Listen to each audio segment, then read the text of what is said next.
નમસ્તે ખેડૂત મિત્રો। આજે સવારે દિયોદરમાં એક ખૂબ મોટો કૃષિ મહોત્સવના કાર્યક્રમમાં જવાનું થયું। ખાસ કરીને બનાસકાંઠાના મિત્રો હતા। એકાદ લાખ ખેડૂતોની આ વિરાટ મેદની અને એમાં જે મેં એમની આંખોમાં ચમકારો જોયો છે, એ ચમકારો આ ખેડૂત મહોત્સવની, કૃષિ મહોત્સવની, કૃષિ ક્ષેત્રે ક્રાંતિની જીવતી જાગતી ઝલક જેવું હતું। અને ખેડૂત કેટલા ઉમળકાથી ને બપોરે 12 વાગે આજની ગરમી કેવી ભયંકર, એમાં એકાદ લાખ કરતા વધારે ખેડૂતો આવી રીતે બેસે, એ ઘટના જ બતાવે છે કે ગુજરાતના ખેડૂતોએ નવું જાણવાનું, નવું શીખવાનું, નવું અમલમાં મૂકવાનું નક્કી કરી લીધું છે। નહીં તો શા માટે આટલી મહેનત કરવા ખેડૂત તૈયાર થાય? શા માટે આવા મંડપની અંદર આવીને તાપમાં શેકાય?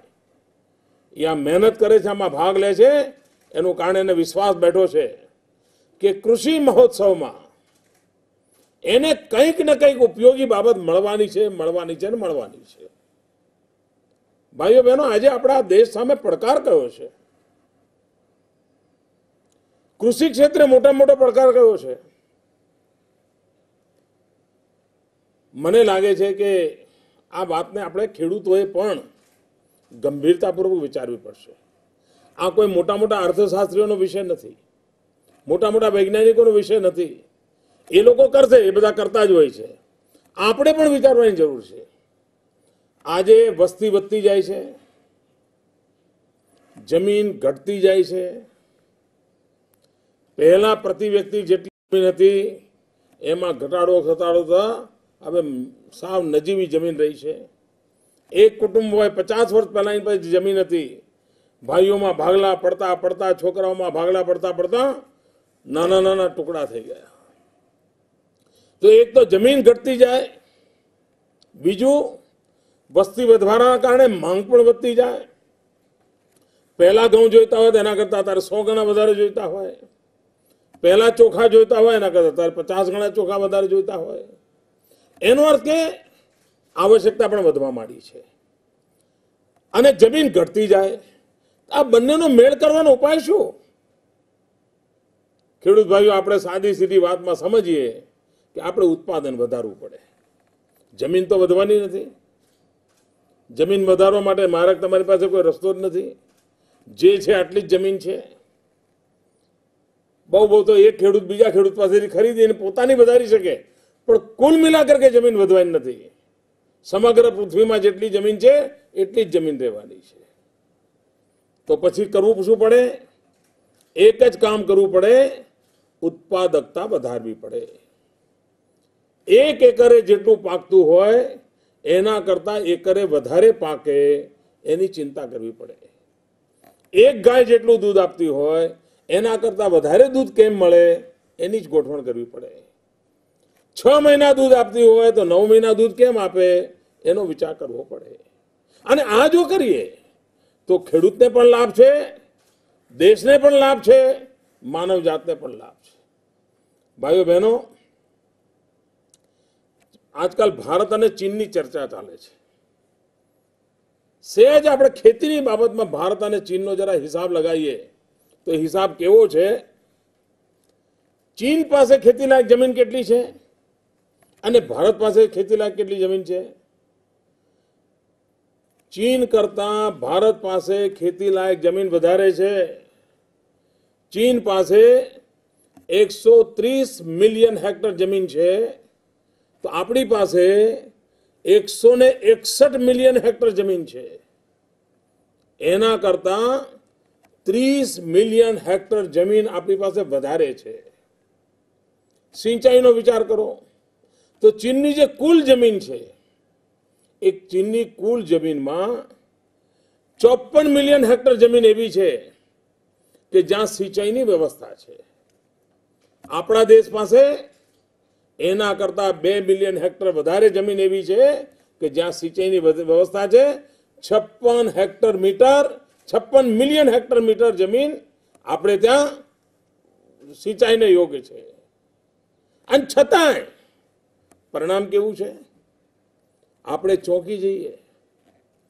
ફળફળાદીનું ઉત્પાદન દાખલા તરીકે આપણી પાસે ખેતીલાયક જમીન વધારે, સિંચાઈની વ્યવસ્થા વધારે, પણ આપણા કરતા ચીન 3 ગણા વધારે ફળફળાદી પેદા કરે છે. એનો અર્થ કે ત્યાંના ખેડૂતની આવકમાં 3 ગણો સીધો વધારો થઈ જાય. જમીન ઓછી, ઉત્પાદન વધારે. એટલું જ નહીં, ચોખાની અંદર આપણા કરતા 40% ઉત્પાદન એમનું વધારે છે. એટલે લગભગ દોઢું કહેવાય. આપ વિચાર કરો, ચીનનો ખેડૂત સુખી થાય કે ના થાય? આપણે ત્યાંને ત્યાં રહી જઈએ. ઇવન કપાસ, આપ વિચાર કરો, આપણે ગુજરાતમાંથી ચીનમાં કપાસ મોકલીએ છીએ. એ ચીન પોતે કપાસ કેટલો પેદા કરે છે? આપણી કુલ જમીન છે એના કરતા જમીન ઓછી હોવા છતાંય એ લગભગ દોઢો કપાસ વધારે પેદા કરે છે. આ બાબત શું બતાવે છે? શું ખૂટે છે ભાઈઓ? એમના ત્યાં કોઈ સ્પેશિયલ પ્રકારની જમીન છે? એમના ત્યાં પાણી પડે તો ફર્ટિલાઇઝર વાળું પાણી પડે છે? ઉપર કુદરત જ અંદર બધું ખાતર પાણી નાખીને મોકલે છે? એવું નથી ભાઈ. જે એમને છે એવું આપણે છે. પણ આપણે આવશ્યકતા છે પરંપરાગત ખેતીમાં બદલ લાવવાની. આપણે ઘણીવાર આખી મહેનત શેમાં કરી? ભાવ વધારો. સારી વાત છે, વધવો જોઈએ, પણ હવે ધ્યાન કેન્દ્રિત કરવાની છે ઉત્પાદકતા વધારીએ કેમ. ભાઈઓ બહેનો, તમને ખબર છે કે 2001, 2002, 2003 મારે કાયમ તમારી સાથે વાતચીત કરવી પડતી હતી, આગ્રહપૂર્વક કરવી પડતી હતી કે ભાઈ આ વીજળીમાંથી બહાર આવો, પાણીની ચર્ચા કરો, પાણીની ચિંતા કરો, પાણીનો વિચાર કરો. અને મારે ગુજરાતના ખેડૂતોનો આભાર માનવો છે કે ભલે મને સમજાવવા માટે થોડો ટાઈમ વધારે ગયો છે, પણ મારા ખેડૂતોએ વાત માની, વીજળીનો વિચાર છોડીને પાણીનો વિચાર પકડ્યો. અને એટલે આજે બનાસકાંઠા અને કચ્છ જેવા રેગિસ્તાનમાં પણ આજે ખેતી ક્ષેત્રે આપણે નામના કમાઈ ગયા છે. તો આ કેમ થયું? જૂની પદ્ધતિઓમાંથી બદલ લાવે. જ્યાં સુધી વૈજ્ઞાનિક પદ્ધતિમાં આપણે બદલ ના લાવીએ ત્યાં સુધી શક્ય ન બને. આના માટે સરકાર મથામણ કરે છે. સરકાર લગાતાર ટ્રેનિંગ કેમ્પો કરે છે. દુનિયામાં જે સારામાં સારું છે એ આપણા ખેડૂતોને શીખવાડવા માટે એ લગાતાર પ્રયત્ન કરે છે. તો મારી આપને વિનંતી છે, ઇવન આ કૃષિ મહોત્સવ પોતે પણ એક મોટું ખુલ્લી યુનિવર્સિટી છે. ઝાડ નીચે બેસતી આ યુનિવર્સિટી છે. અને આ યુનિવર્સિટી તો અદ્ભુત છે. જૂના જમાનામાં ગુરુકુળ હતા ને, એવી આ યુનિવર્સિટી છે. આમાં ખાલી પોથીના પંડિતો નથી આવતા કે જેમને કાગળિયા બધા આધારે તમને સમજાવે, એવા લોકો ખાલી નથી આવતા. જેમણે પ્રયોગો કર્યા છે, સંશોધનો કર્યા છે, એવા વૈજ્ઞાનિકો આવે છે. જેમણે પોતાના ખેતરમાં પ્રગતિ કરી છે, પ્રયાસ કર્યો છે, એવા પ્રગતિશીલ ખેડૂતો આવે છે. સરકારના જુદા જુદા વિભાગો જે યોજનાઓ લઈને ચાલે છે, યોજનાઓ તમારે ત્યાં આવે છે. એક સાથે ઝાડ નીચે બેસીને ખેતી અંગેનું આ આધુનિકમાં આધુનિક માર્ગદર્શન, અને એમાં પણ પાછું દર વર્ષે એને અપગ્રેડ કરવાનું. આ ટ્રેનિંગ માટેની મોટામાં મોટી કૃષિ યુનિવર્સિટી છે. મોટામાં મોટી, આસમાનના નીચે ચાલતી આવી કોઈ કૃષિ યુનિવર્સિટી દુનિયામાં નમૂનો નહીં હોય. અને મને જ ખબર જોયું છે મેં કે ખેડૂતોને પણ આ જો એકવાર ગળે ઉતરી જાય ને વિશ્વાસ બેસી જાય તો એ બરાબર એનો અમલ કરે છે. આજે હું હમણાં જરા અમારા અધિકારીઓ જોડે બેઠો હતો તો બધા કૃષિ ઋષિ જે છે જેમણે નવા નવા પ્રયોગો કર્યા છે, સાદી સીધી 2 દિવસની ટ્રેનિંગ લીધી હોય. સરકારી એક નાના 15 જણાની ટ્રેનિંગ થયું, એમાં ગયા હોય ને એકાદ જણાએ પકડી લીધું હોય અને એનો અમલ કર્યો હોય, અને કેવા પરિણામ મળ્યા છે. અહીંયા નર્મદા જિલ્લામાં તિલકવાડા તાલુકો, આપણા કટકોઈ ગામ, એનો સોનાબેન તડવી આદિવાસી બેન છે.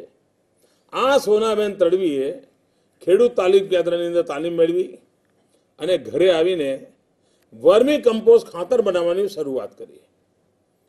પોતે જાતે વર્મી કમ્પોસ્ટ બનાવતા થયા અને આજે એ ગુણવત્તાયુક્ત વર્મી કમ્પોસ્ટ ખાતર વેચે છે. લોકો એમનું ખાતરની બનાવવાની આખી પ્રક્રિયા જોવા આવે છે. સાવ ગરીબ આદિવાસી પરિવારની સોનાબેન કેવું કામ કરી શકે છે એનો નમૂનો છે.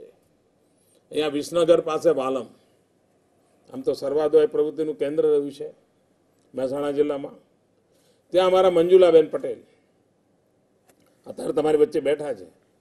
એમણે તાલીમ કેન્દ્રમાં તાલીમ લીધી અને કેવી રીતે કામ કરી શકાય છે.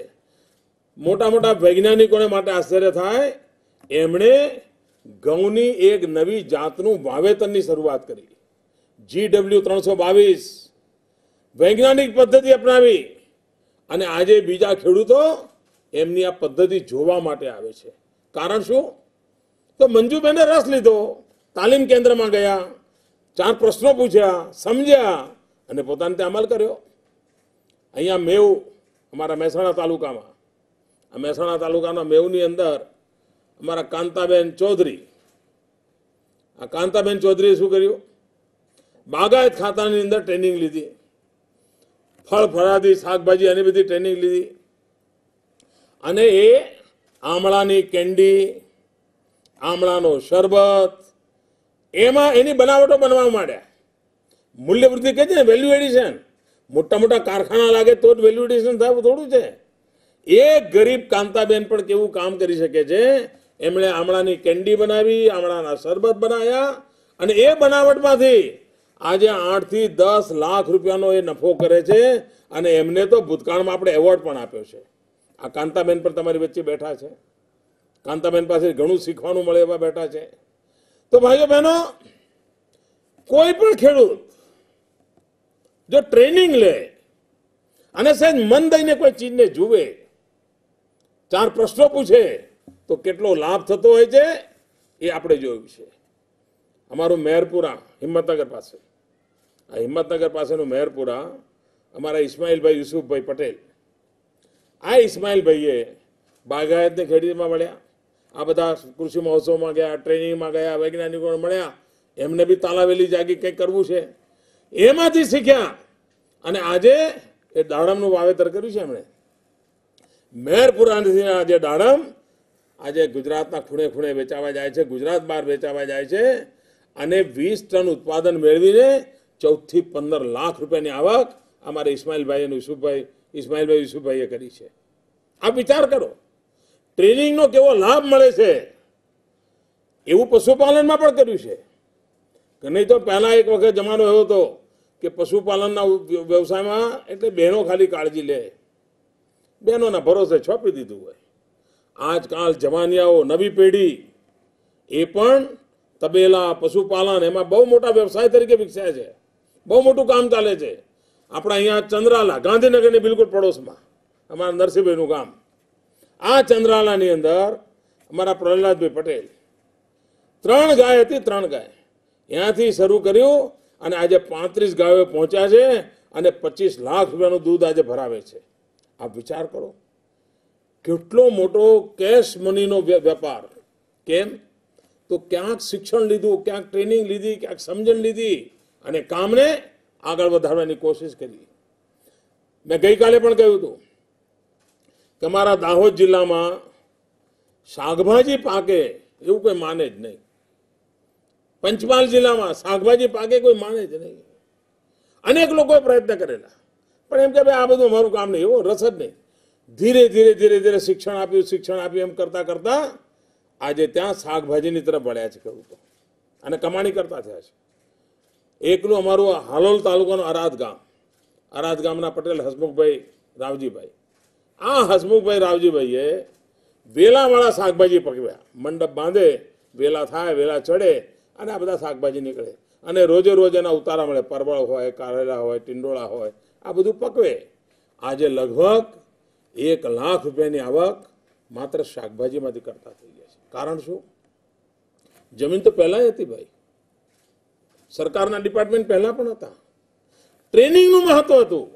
એમને લીધેલી ટ્રેનિંગને બરાબર સમજી વિચારીને ધરતી પર ઉતારી એમાં પોતાના અનુભવ પ્રમાણે ઉમેરા કર્યા અને આ પરિણામ આવ્યું. ભાઈઓ બહેનો, હવેનો જમાનો બદલાનો છે. જૂની પુરાણી પદ્ધતિઓની ખેતી હવે ચાલવાની નથી. 2 એકર જમીન હોય ને 4 ભાઈઓમાં ભાગલા પડે, શું કમાય મને કહો તો? પછી વિચાર એમ આવે કે મોંઘા ભાવે કારખાનાવાળાને વેચી દઈશું અને પૈસા બેંકમાં મૂકીશું ને વ્યાજે જિંદગી ગુજારીશું. એવી રીતે જિંદગી ના ચાલે ભાઈ. અરે એક નાનો ટુકડો હોય ને તો પણ ખેતીમાં કંઈ કરી શકાય. અને હવે જે યુગ આવ્યો છે એ નેટ હાઉસનો યુગ આવ્યો છે. આજે આપણા ગુજરાતમાં તમે આમ જાઓ તો દરેક તાલુકામાં ક્યાંક ને ક્યાંક આમાં નેટ હાઉસ બન્યા છે, ગ્રીન હાઉસ બન્યા છે. કોઈ સુખી હશે તો જરા વધારે સારા આધુનિક બનાવ્યા છે. પણ એની તરફ વળ્યા છે ખેડૂતો. બધાને ધ્યાનમાં આવ્યું છે કે આ એક કંટ્રોલ એન્વાયરમેન્ટની અંદર જો ખેતી કરવામાં આવે તો ધારું કમાણી થતી હોય છે. અમારું સાંડેસર પાર્ટી, પાટણ તાલુકાનું ગામ, પાટણ જિલ્લામાં, પટેલ વાડીલાલ કરશનભાઈ, એમને નેટ હાઉસ 1000 ચોરસ મીટરનું નાનકડું નેટ હાઉસ બનાવ્યું છે. અને ભટા રીંગણા, રવૈયા, ફુલાવર, ધરુવાડીઓ આ બધા કામ શરૂ કર્યા છે. માત્ર 7-8 હજાર રૂપિયાનો ખર્ચે આ બધું ઊભું કર્યું છે અને લગભગ 70,000-75,000 રૂપિયા કમાય છે. વાડીભાઈ પણ બેઠા છે, તો વાડીભાઈને પૂછજો. કારણ શું? એમણે વાતને સમજીને એનો અમલ કર્યો. 7,000 રૂપિયા રોકે અને 70,000 રૂપિયા વર્ષે કમાતો થઈ જાય. અને જમીન નાનો ટુકડો હોય અને મહેનત પણ ઘટી જાય છે. એક વાર તમે આ બનાવી દો, મહેનત પણ ઘટી જાય છે. એક માણસ રાખો, એને સમજાવી દો, બધું કામ ચાલ્યા કરે. જાણે મોટો ઉદ્યોગ કારખાનું ચાલતો હોય ને એવી રીતે કામ ચાલે છે. ભાઈઓ બહેનો, ઉમરગામ, વલસાડ, ફણસા ગામ, અમારા રાજેશભાઈ શાહ, આંબાના ઝાડનું નવીનીકરણ કર્યું એમણે. આજે એની ચર્ચા છે. આ કૃષિ વૈજ્ઞાનિકો પણ એમને જોવા જાય છે. અને આ આંબાના ઝાડનું નવીનીકરણ કર્યું અને આજે 50-100 વર્ષની ઉંમરના આંબા જે હતા એમાં નવી જાન ભરી દીધી. એને પુનર્જીવિત કરી, પુનર્જીવન આપી દીધું. અને આ પુનર્જીવન આવવાના કારણે 50 લાખ કરતા વધારે રકમ, નહીં તો ખાલી ઝાડ ઠૂંઠા થઈ ગયા હતા, કાંઈ નવું નીકળ્યું હતું, ગરડા થઈ ગયા, એમ કે પતી ગયું, હવે કાપી નાખો. એના બદલે ઝાડનું નવીનીકરણ કર્યું અને 50 લાખ રૂપિયાની આવક મેળવતા થયા. જો રાજેશભાઈ કરી શકે ટ્રેનિંગ લઈને, આપણે કેમ ના કરી શકીએ? અભ્યાસ કરીને નવી ચીજ કરી શકે તો આપણે કેમ ના કરી શકીએ? ભાઈઓ બહેનો, મહત્વ મારું આટલું જ છે. અને આ રાજ્ય સરકારે ટ્રેનિંગને એટલું બધું મહત્વ આપ્યું છે. પહેલાં આપણે ત્યાં એક યુનિવર્સિટી હતી. આપણે એગ્રો ક્લાઇમેટિક ઝોન પ્રમાણે 4 યુનિવર્સિટી કરી દીધી. ભૂતકાળની અંદર ખેડૂત તાલીમ કેન્દ્રો આખા ગુજરાતમાં માત્ર 9 હતા. આજે આપણે 26 કરી દીધા. કેમ? નિરંતર પ્રક્રિયા ચાલવી જોઈએ. ખેડૂતોની નિરંતર પ્રક્રિયા ચાલવી જોઈએ. વર્ષે નાના મોટા ખેડૂતોને શિક્ષણના, પશુપાલકોને શિક્ષણના લગભગ 40,000 જેટલા નાના મોટા કેમ્પ આપણે ચલાવતા હોય છે. 40,000 જેટલા. આપ વિચાર કરો કેટલો મોટો ફાયદો ખેડૂતોને થાય છે. પણ ખેડૂત એને મન બાંધીને જાય કે ભાઈ અમે તો આમ જ કરીએ, તો આ નવી વસ્તુ ઉતરે જ નહીં મગજમાં. મારી ખેડૂતોને વિનંતી છે, હવે ખુલ્લા મને વિચાર કરતા થાવ. આપને પણ અનુભવ આવતો છે કે આપના દાદા પાસે જેટલી જમીન હતી એ આપના છોકરાઓને એટલી જમીન મળવાની નથી. ખર્ચા વધવાના છે, મોંઘવારી વધે છે, આવશ્યકતાઓ વધે છે. પહેલા પગે ચાલીને જતા હતા, હવે ગાડી વિના ચાલતું નથી, રૂપિયાની જરૂર પડે. અને આ બધું હોય તો આપણે આપણી જમીનમાં વધુ ઉત્પાદન થાય એના માટે ટ્રેનિંગ જ્યાં મળે ત્યાં એ લેવી જોઈએ. આજે મારે ખેડૂત મિત્રોને આટલો જ આગ્રહ કરવો છે કે જ્યાં પણ નવું શીખવા મળે ખેતી માટે, જ્યાં પણ જાણવા મળે, જવું જોઈએ. અને ભાઈઓ બહેનો, આજે યુગ બદલાઈ ગયો છે. ગ્લોબલ વોર્મિંગનો પણ અસર થાય તો ખેડૂતને થાય, અને ગ્લોબલ માર્કેટની અસર થાય તો ખેડૂતને થાય. હવે જો એ જૂના જમાનાની જેમ છાપું વાંચીને ઊંઝા બજારના શું ભાવ હતા એના આધારે કામ નથી કરી શકતો. આજે એના મોબાઈલ પર જુએ છે કે ન્યુયોર્કમાં શું ભાવ ચાલે છે અને વોશિંગ્ટનમાં શું ભાવ ચાલે છે, દુનિયાના કયા બજારમાં શું ચાલે છે, જોતો થયો જ ખેડૂત. આ વ્યાપ બદલાઈ ગયો છે અને આ વ્યાપ બદલાયો છે તો એની ટ્રેનિંગ પણ કરવી જોઈએ અને ટ્રેનિંગનું કામ આપણે કરી રહ્યા છીએ. એ જ રીતે જે લેબમાં છે એ લેન્ડ પર આવવું જોઈએ. યુનિવર્સિટીઓ સંશોધનો કર્યું, વૈજ્ઞાનિકોએ કામ કર્યું, તપસ્વીની જેમ વૈજ્ઞાનિકો બેઠા, પણ એણે કરેલું સંશોધનની વાત જો ખેતર સુધી ના આવે તો એ આવે ક્યારે કે એને વ્યવહારુ રૂપે ટ્રેનિંગનું મોડ્યુલ બનાવવું પડે, એના પ્રાયોગિક પદ્ધતિઓ નક્કી કરવી પડે. એના માટે સરકાર અરબો ખરબો રૂપિયા ખર્ચે છે. એક સારી વાતને નીચે સુધી ઉતારવા માટે સરકાર અરબો ખરબો રૂપિયા કરતી હોય છે. એની તરફ આપણે ધ્યાન આપવું જોઈએ. અને આજે જ્યારે હું વૈજ્ઞાનિકોને આ વાત કરી રહ્યો છું ત્યારે મારા મનમાં એક વિચાર આવે છે. હું અહીંયા અમારા સરકારમાં શિક્ષણ વિભાગને જરૂર કહીશ, આપણે એક વૈજ્ઞાનિક પદ્ધતિઓના વિકાસ માટે એક મથામણ આદરી છે. કેટલાક વર્ષોથી વિજ્ઞાન મેળા કરીએ છીએ. પહેલા વિજ્ઞાન મેળા રાજ્ય કક્ષાનો એક થતો હતો. હવે આપણે તાલુકે વિજ્ઞાન મેળો, શાળાએ વિજ્ઞાન મેળો કરીએ છીએ. પણ આ વખતે હું એમને સૂચન કરવાનો છું કે ગ્રામીણ વિસ્તારના જે છે શાળાઓ, ગ્રામીણ તાલુકાઓ છે, એના વિજ્ઞાન મેળાના વિષયો જુદા અને શહેરી વિસ્તારના જે ગ્રામીણ મેળા છે, વિજ્ઞાન મેળા છે, એના વિષય જુદા. અને ગામડા સાથે જોડાયેલા જે વિજ્ઞાન મેળા છે એમાં બાળકો પણ સોઇલ ટેસ્ટિંગ શું ચીજ છે, સોઇલ ટેસ્ટિંગ એવી બધી વિષયો લઈને આવે તો શું થશે? વિજ્ઞાન મેળાનો વિજ્ઞાન મેળો અને આપોઆપ ગામડાના બાળકો વૈજ્ઞાનિક રીતે ખેતીનો વિચાર કરતા થશે. એ વિજ્ઞાન મેળા જોવા માટે ખેડૂતોને પણ લઈ આવીશું. જે બાળકો ખેડૂતોના વિજ્ઞાન મેળા જુએ છે એમને પણ આ ખબર પડશે કે ભાઈ આ નવી પદ્ધતિ આવી છે. સ્પ્રિંકલર બનાવવું તો કેવી રીતે બનાવાય, પાણીનો વહેંચણી કેવી રીતે કરાય, પાણીમાં સાદું ખાતર કેવી રીતે અંદર જાય, ખર્ચો ઓછો કેમ થાય, આની ચિંતા કરવી પડે. ભાઈઓ બહેનો, જ્યાં સુધી સોઇલ હેલ્થ કાર્ડ આપણે નહોતા લાયા ને, મને ખેડૂતોએ કહ્યું છે કે સાહેબ એક આ નાનકડી ચીજ તમે લાયા, સોઇલ હેલ્થ કાર્ડ, તમારા જમીનની તબિયત કેવી છે. માણસ માંદો પડે ને તો ડોક્ટરો દવા કરતા પહેલા એમ કે જા બ્લડ ટેસ્ટ કરી આવો, યુરિન ટેસ્ટ કરી આવો, ગળફાનો ટેસ્ટ કરી આવો, ઝાડાનો ટેસ્ટ કરી આવો, મોકલે છે કે નહીં? અને એ જે રિપોર્ટ આવે પછી ડોક્ટર કે તમને આ બીમારી છે કે આ નથી. હવે પહેલા જેવું નથી, પેલા વૈદરાજ નાડી પકડે પતી જતું હતું. એમ ખેતીમાં પણ છે. તો ભાઈ તમારી જમીનમાં જે વાવો પેલા જુઓ તો જમીનની તબિયત કેવી છે. આ તમારી જમીન કોઈ ચીજ સહન કરે એમ છે ને કઈ ચીજ સહન કરે એમ નથી, કઈ ચીજ એને ગમે છે ને કઈ ચીજ ગમે નહીં, એ જમીનને ખબર પડતી હોય છે. વાત નાનકડી લાવ્યા, ખેડૂતે ઉપાડી લીધી.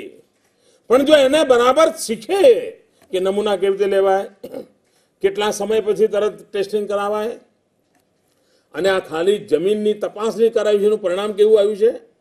જમીનની તપાસણી કરવાનું પરિણામ એ આવ્યું છે કે ખેડૂતો પોતે કહેતા થયા છે. વચ્ચે હું સુરેન્દ્રનગરના ખેડૂતોને મળ્યો હતો.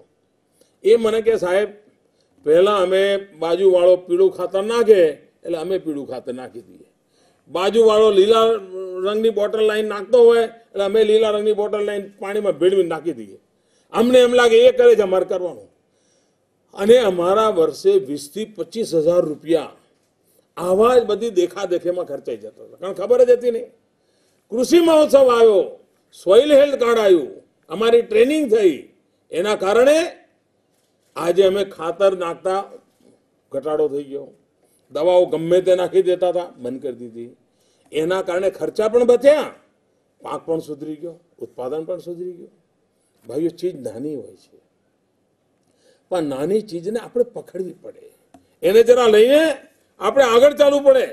આજે દરેક જિલ્લામાં આપણે કૃષિ વિજ્ઞાન કેન્દ્રો બનાવ્યા છે. આપણે કેટલા ખેડૂતો છે જોવા જઈએ છીએ, કેટલા લોકો જઈએ છીએ. આપણે ખેડૂતો માટે ટેલિફોન પર માહિતી આપવાની વ્યવસ્થા ઊભી કરી છે, બોલો. પણ આપણે લાભ લઈએ છીએ. જિજ્ઞાસા પેદા કરવી પડે, નવું જાણવું છે, નવું શીખવું છે, નવું સમજવું છે. અરે ભાઈઓ બહેનો, દુનિયાના તો અનેક દેશોમાં કૃષિનું ટુરિઝમ ચાલુ થયું છે. અને કૃષિ ટુરિઝમ પણ મને યાદ છે વર્ષો પહેલા અમારા વટવામાં કાળીદાસભાઈ હતા, એમણે આની યુકેલિપ્સની ખેતીની કરેલી, મોટા મોટા પેલા ઝાડ વાવતા હતા, પછી આમળાની ખેતીમાં ગયા. આખા ગુજરાતમાંથી લોકો એમના ત્યાં ટોળે ટોળા આવતા હતા જોવા માટે. એ દિવસોમાં એમના વિશે છાપામાં છપાતું હતું, પણ પુષ્કળ એમના જમાનાની વાત છે, ખૂબ લોકો જોવા આવતા હતા. એમ આજે ગુજરાતના ખૂણે ખૂણે ખેડૂતો, અભ્યાસુ ખેડૂતો જતા હોય છે. એમાં મેં જોયું મારા કચ્છી ખેડૂતો, કચ્છી પટેલો, એ તો મોટરસાયકલ લઈને 400 કિલોમીટર જાય જોવા માટે કે ભાઈ ત્યાં કંઈક કર્યું છે પ્રયોગ, લાવો ચાલો જઈએ. અને આજે ખેતીમાં નવા પ્રયોગો કરવાની જે સાહસ કચ્છની અંદર જોવા મળે છે ને, એનું મૂળ કારણ આ છે. નવું શીખવું છે, ટ્રેનિંગ લેવી છે, સમજવું છે. ભાઈઓ બહેનો, હું તો ઈચ્છું કે તાલુકેથી ખેડૂતો આવી રીતે નીકળવું પડે. ભાઈ ક્યાં શું પ્રયોગો, ચલો આ વખતે જોવા જઈએ, આ વખતે ફલાણા તાલુકાનો ભેદ, ચીકુની વાડીઓ જોવા જઈએ, ચલો કેવી રીતે ચીકુની વાડીઓ બનાવે છે, કેવી રીતે ખેતી કરે છે, 3 દાડા રોકાઈએ ત્યાં આગળ. મેં તો જોયું છે કે જરા ટપક સિંચાઈ હું લાવ્યો ને, જોર લગાવવા માંડ્યો. ગુજરાતના અનેક ખેડૂતો હતા, જળગાંવ સુધી ગયા હતા, ત્યાં જઈને જોઈ આવ્યા હતા. એટલું જ નહીં, મારા ગુજરાતમાંથી કેટલાક પ્રગતિશીલ તો ખેડૂતો છે, છેક ઇઝરાયલ સુધી જાય છે. ઇઝરાયલનો કૃષિ મેળો હોય જ્યારે 2 કે 3 વર્ષે કરતા હોય છે, ગુજરાતમાંથી 700-800 ખેડૂતો ત્યાં જતા હોય છે. ભાઈઓ બહેનો, આ વખતે આપણે એક કામ કરવાના છીએ. આજે વાયબ્રન્ટ સમિટ કરીએ છીએ ને આપણે, vibrant Gujarat global investor summit. આ વખતે એક આખો ઇવેન્ટ, એક આખો મોટો અવસર માત્ર ને માત્ર ખેતીમાં ટેકનોલોજી, ખેતીમાં ઉત્પાદન, ખેતીની અંદર નવા પ્રયોગો, ખેતીની અંદર નવા બિયારણો, ખેતીની અંદર નવી દવાઓ, નવા ખાતરો, આ બધાની એક વ્યાપક સમજ મળે એવો એક મોટો કાર્યક્રમ આપણે ગાંધીનગરમાં કરવાના છીએ. આખા હિન્દુસ્તાનમાં ખેતીના લગતો આવડો મોટો કાર્યક્રમ ભૂતકાળમાં ક્યારેય ન થયો હોય એવડો મોટો કાર્યક્રમ આપણે કરવાના છીએ. મેં સરકારમાં સૂચના આપી છે, બધા અધિકારીઓ લાગ્યા છે, એની યોજનાઓ બની રહી છે, અને એ યોજનાઓ દ્વારા આપણે જરૂર એનો ઉપયોગ કરીશું. આપણે બીજું પણ એક કામ કરીએ છીએ, જ્યાં બીજા રાજ્યોમાં કોઈ સારું કામ થયું હોય તો આપણે સરકારના અધિકારીને જોવા મોકલીએ છીએ. કેટલાક આવા ખેડૂતો સમજદાર, ઉત્સાહી હોય એમને પણ જોવા મોકલીએ છીએ. દાખલા તરીકે હમણાં પંજાબની અંદર જમીન સરખી કરવા માટે સાધનોનો ઉપયોગ થાય છે, લેઝર એન્ડ લેવલરનો ઉપયોગ કરે છે. આના કારણે જમીન બરાબર આમ એક સરખી થાય તો પાણી પણ બચે છે, પાકનું ઉત્પાદન પણ વધે છે. આપણા આદિવાસી વિસ્તારમાં આપણા પ્રયોગો ચાલુ કર્યા છે, અને આદિવાસી વિસ્તારના ખેડૂતો પણ આ આધુનિક ટેકનોલોજી લેઝર એન્ડ લેવલરનો ઉપયોગ કરીને એના દ્વારા જમીન સમતળ કરવાનું કામ, નવી ચીજ શીખવા મળે છે. આદિવાસી ભાઈ મારો જો શીખવા માંડ્યો હોય તો આપણે શા માટે ન કરી શકીએ? ભાઈઓ બહેનો, બીજું એક મહત્વનું કામ છે બિયારણ. આપણે જો ધારીએ ને, ખૂબ ઉત્તમ બિયારણ આપણે પણ કરી શકીએ. તમને આશ્ચર્ય થશે ભાઈઓ બહેનો, આ અમારા ઉમરગામથી અંબાજીનો આખો આદિવાસી પટ્ટો, આ અમારી આદિવાસી બહેનો મકાઈ 6 એના બિયારણનું આખું કામ આદિવાસી બહેનો કરે છે. ખેતી કરે, મકાઈ પકવે, પરંતુ ઉત્તમ પ્રકારના બિયારણો સાચવી રાખે છે. અને ભૂતકાળમાં 1600 રૂપિયે ક્વિન્ટલ જે બિયારણ મહારાષ્ટ્રથી લાવવું પડતું હતું, બીજા રાજ્યોમાંથી લાવવું પડતું હતું, આ અમારી આદિવાસી બહેનોએ ટ્રેનિંગ લીધી અને બિયારણ તૈયાર કર્યું. આજે 160 રૂપિયે લોકો પોતે બિયારણ આપે છે, મકાઈ 6. અને બધા જ આદિવાસી ખેડૂતોને એમાં વિશ્વાસ બેઠો છે. જો મારી આદિવાસી બહેન આટલું સરસ મજાનું બિયારણ તૈયાર કરી શકતી હોય અને 2 દાડાની ટ્રેનિંગમાં, તો આજે ગુજરાતની અંદર બિયારણની બાબતમાં પણ એક જાગૃતિ કેળવવા માંગીએ છીએ અને બિયારણના ઉત્પાદનને આપણે બળ આપવા માંગીએ. શંકર કપાસ, એ જ રીતે બીટી કપાસના બિયારણો આજે ગુજરાતની અંદર ઇન હાઉસ થયું છે. શંકર કપાસ અને બીટી કપાસના બિયારણો ખેડૂતો પોતે જ હવે જાતે જનરેટ કરવા માંડ્યા છે, કારણ એનું શિક્ષણ થવા માંડ્યું છે. અને શિક્ષણ થવાના કારણે એને લાભ થયો છે. ભાઈઓ બહેનો,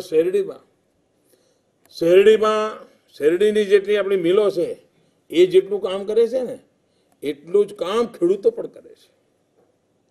ટ્રેનિંગના કારણે આજે શેરડીના પાકની અંદર, નહીં તો પહેલાં તો માનતા હતા કે જ્યાં સુધી ધોધમાર પાણી ના આવે શેરડી પાકે જ નહીં. આજે સ્પ્રિંકલરથી ખેતી કરતા થઈ ગયા, પાણીનો બચાવ થઈ ગયો અને ગુજરાતને તો હમણાં ઇનામ મળ્યું હતું. શેરડીના સાંઠામાંથી ખાંડના પ્રમાણ વધારે આપતું હોય એવી મીઠાશ કઈ છે તો ગુજરાતની શેરડીનો નંબર આવ્યો હતો. કેમ?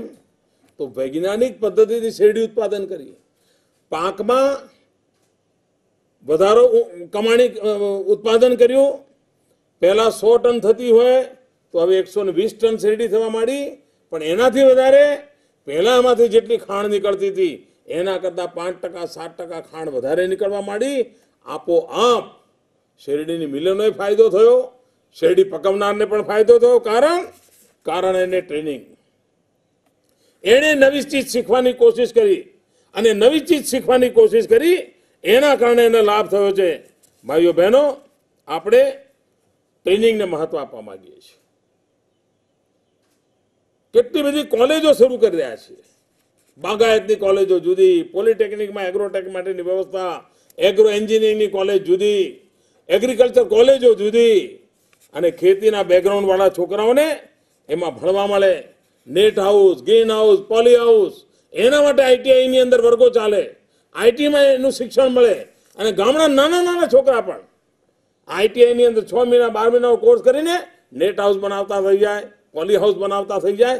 એક મોટા પાયા પર ટ્રેનિંગ બધા ક્ષેત્રોમાં આપણે કરીને એને આગળ વધારવા માંગીએ છીએ. ભાઈઓ બહેનો, વનબંધુ યોજના અંતર્ગત પણ એક વિશેષ પ્રયત્ન કર્યો આપણે. આદિવાસી ખેડૂતોને ટ્રેનિંગ, 2.5 લાખ ખેડૂતોની સ્પેશિયલ ટ્રેનિંગ કરાવી અને આ વર્ષે બીજા 2.5 લાખ લોકોનું કામ કરવાના છે. અને એના કારણે આદિવાસી વિસ્તારમાં ટેકનોલોજી આવી રહી છે. આદિવાસી ખેડૂત ટેકનોલોજીથી ખેતી કરતો થાય એવી સ્થિતિ આવી ગઈ છે. આજે ગુજરાતમાં 29 જેટલી એન્જિનિયરિંગ કોલેજો, બાગાયતની 4 કોલેજો હતી ભૂતકાળમાં, એક જ કોલેજ હતી, એક જ, અને 25 જ બેઠકો હતી. ભાઈઓ બહેનો, આજે એને 4 કોલેજો કરી છે અને 350 બેઠકો બાગાયતના માટે પણ વિદ્યાર્થીઓ તૈયાર કરવાનું આપણે કામ કર્યું છે. 8 નવી એગ્રીકલ્ચર કોલેજો બનાવવાનું આપણે આયોજન કર્યું છે. ભાઈઓ બહેનો, ભૂતકાળની અંદર માંડ 300 જેટલી બેઠકો હતી, આજે 1100-1200 બેઠકો સુધી બાગાયતના ક્ષેત્રમાં અનુસ્નાતક કરે, પીએચડી કરે એના માટે ખર્ચો કરી રહ્યા છે. ભાઈઓ બહેનો, આપણે નવી કામધેનુ યુનિવર્સિટી બનાવી રહ્યા છીએ. પશુપાલન ક્ષેત્રે ઉત્તમ કામગીરી થાય એના માટે કામ કરી રહ્યા છે. આપ વિચાર કરી શકો છો, માત્ર ને માત્ર ખેતીમાં પરિવર્તન આવે, ખેડૂત સુખી થાય, ખેડૂતના ત્યાં ઉત્પાદન વધે, આના માટેની જે મથામણ હાજરી છે અને એના પાયામાં છે શિક્ષણ, એના પાયામાં છે ટ્રેનિંગ, એના પાયામાં છે તાલીમ. અને તાલીમ એટલે કે ચોપડીઓ લઈને નિશાળમાં ભણવા જવાનું નથી હોતું. સમજદાર જાણકાર લોકો આવે, 2 દિવસ તમારી જોડે બેસે, તમારા પ્રશ્નોના જવાબ આવે, તમારી ચીજ બદલાઈ જાય. મારી ખેડૂત મિત્રોને વિનંતી છે, ક્યાંય પણ આવી નજર પડે, જોવા જાઓ, મળવા જાઓ, પૂછવા જાઓ. આપ જોજો આપની ખેતીમાં બદલ આવશે. ભાઈઓ બહેનો, આવતીકાલે ફરી આ કૃષિ મહોત્સવમાં હું આવીશ. હજુ તો મારું ભાષણ પત્યા પછી કીટ વિતરણનો કાર્યક્રમ થશે. બધા ગરીબ ખેડૂતો, સીમાંત ખેડૂતો, નાના ખેડૂતો, એમને કંઈ ને કંઈ લાભ મળશે અને ખેતીની અંદર એમનું પણ યોગદાન રહે એના માટેનું કામ થશે. અલગ અલગ વિષયો પર મારી વાત કરવાની મહેનત હોય છે. ખેતીને લગતી વાત નવી તમને કરવાની કોશિશ કરતો હોઉં છું. કારણ કે આજે આપણે હિન્દુસ્તાનમાંથી બીજે કંઈ જે થતું હોય થાય એની કંઈ ટીકા ટિપ્પણી આપણે કરવી નથી. દેશમાં ખેતીનો વિકાસ થઈ નથી, ખેડૂત મરી રહ્યો છે, આત્મહત્યા કરવા મજબૂર બની રહ્યો છે. આપણે ગુજરાતમાં ખેડૂતને પ્રાથમિકતા આપી છે, ખેતીને પ્રાથમિકતા આપી છે, ગામડાને પ્રાથમિકતા આપી છે. આને નવી ઉત્તરોત્તર વિકાસ થાય એની માટેની મથામણ હાજરી છે અને એના માટેનો આ કૃષિ મહોત્સવ છે. આવતીકાલે ફરી સાંજે 6:30 વાગે હું આપની પાસે આવીશ. કેટલાક લોકોએ ગામડામાંથી વિનંતી કરી હતી કે સાહેબ અમારા ગામડાની અંદર પણ ટીવી તો છે જ, સરકારનું તંત્ર પણ છે, તો અમારે જોવું હોય તો મેં કહ્યું છે કે ભાઈ જ્યાં જે ગામડામાં માંગ હોય, જે ગામડાના લોકો જોવા માંગતા હોય તો ત્યાં પણ વ્યવસ્થા કરે, તો ત્યાં પણ કદાચ તમે લોકો કોશિશ કરશો તો જરૂર એની સુવિધા સરકાર કરશે. પરંતુ આ ખેતીની વાત આપણે સતત ચલાવી છે. ભાઈઓ બહેનો, આપ સૌને ખૂબ ખૂબ શુભકામનાઓ. જય જવાન, જય કિસાન.